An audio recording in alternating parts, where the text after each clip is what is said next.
ریاست کارهای داخلی شهر دوشنبه روز 24 ایول سال 2024 در صحیفه‌اش در فیسبوک خبر داد که هنگام ایفای وظیفه از جانب کارمندان بدعه یوگایی واسطه نقلیات تمغه رنج روور رقم قید دولتیش 5328 MH01 بازداشت کرده شد.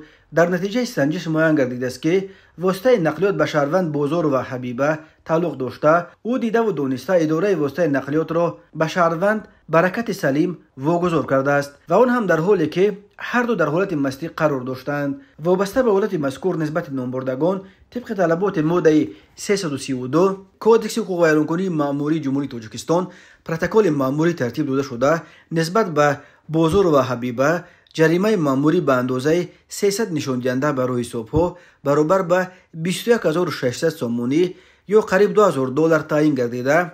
برکت سلیم به 15 شبانه روز حبس مأموری محکوم شد. خود حبیبه بازار و برکت سلیم و یا نزدیکان آنها برای شرح قضیه دسترس نیستند.